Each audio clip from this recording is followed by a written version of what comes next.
you're going to get the quality of student based on the quality of teacher. So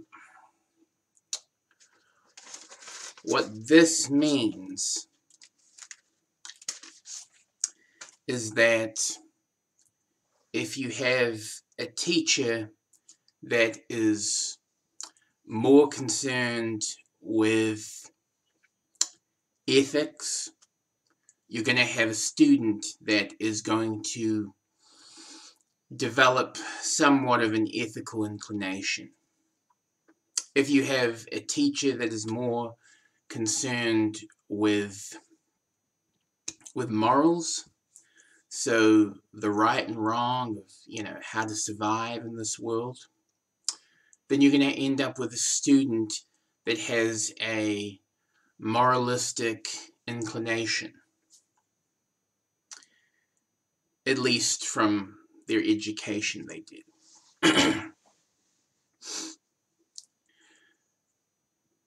Thinking about this concerning social justice warriors, let me say that again, social justice warriors, the reason they are as vocal as they are now in modern society, excluding the reason of the internet and social media and all that, is that they had teachers who were very vocal and very passionate about what they personally perceived as injustices. And so if that is most teachers, at least at university level, then it's no surprise, it's no wonder why there are a lot of students becoming social justice warriors and being very passionate and being very outspoken about it.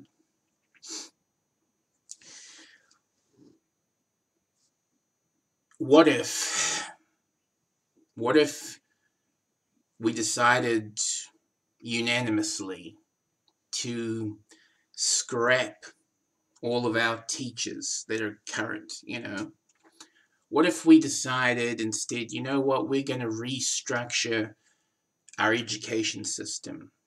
The whole world, every country is going to decide to restructure the education system.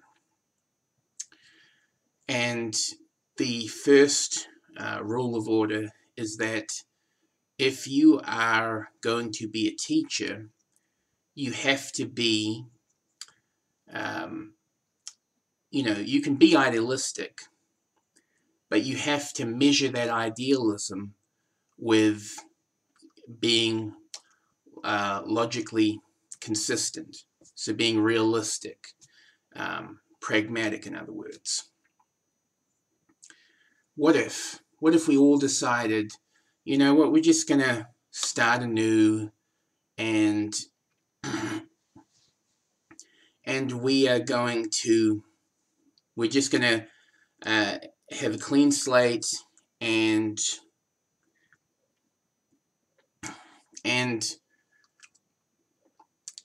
the teachers are going to be 50-50 people. They're going to be measured people, moderates.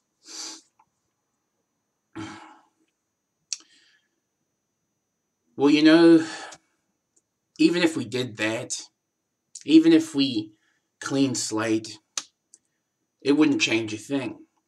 There would still be social justice warriors. Because the biggest teacher by far is the media. The media is the grandfather, the grandpappy of all professors, of all teachers, of all educators. The media perpetuates the most lessons. And people, they will always be students to the media. You think about truth and you think about fact. Truth pertains to reception, fact pertains to perception. If you think about the media, it operates on reception. Newspapers operate on reception. And reception is, well, what is the impression? What is the input? What causes reaction? That's what reception is. So that consequently is what truth is. It's what everybody digests. And a lot of people listen to, what they listen to what they absorb. They listen to what's relatable. Unfortunately, and unless you tell them a bunch of horse shit about the secret and the power of just imagining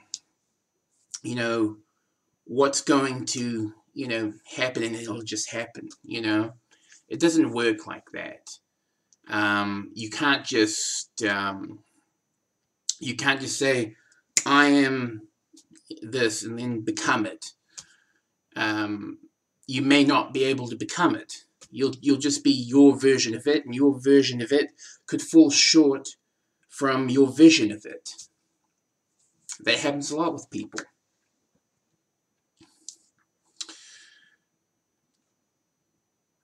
The media,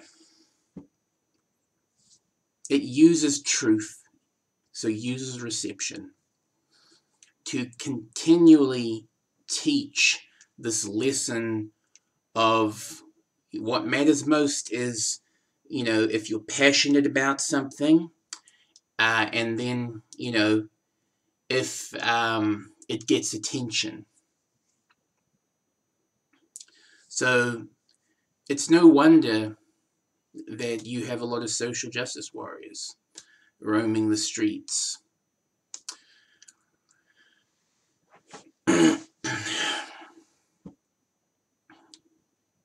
It's no wonder.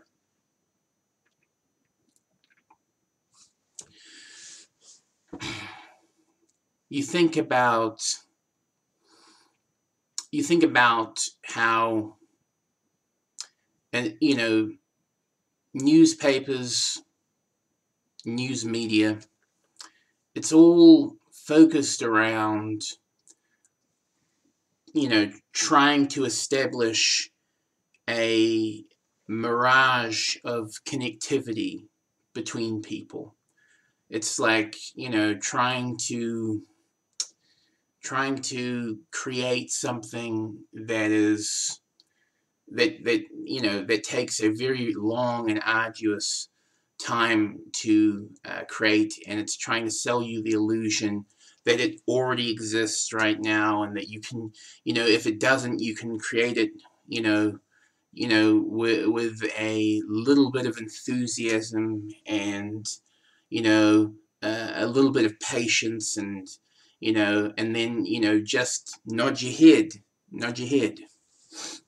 and then you'll create it. You'll create a life for yourself, right? Reality is, it's survival. We're all living. I know not many people like to, admit that in public, because it can hurt other people's feelings to acknowledge that. To have a life, you have to be not real, for starters, and then you have to be kind of a dick. What we have is survival. What we have are limitations, each and every single one of us. And getting back to the main topic of this video, you know, if you've got a bad student, if you've got a student that is just a nuisance to to the average Joe or Jane walking the sidewalks, then the fault lies with the bad teacher, and media is your teacher. That's your big bad teacher. Anyway, just something to think about. Have a good day. Peace, meow.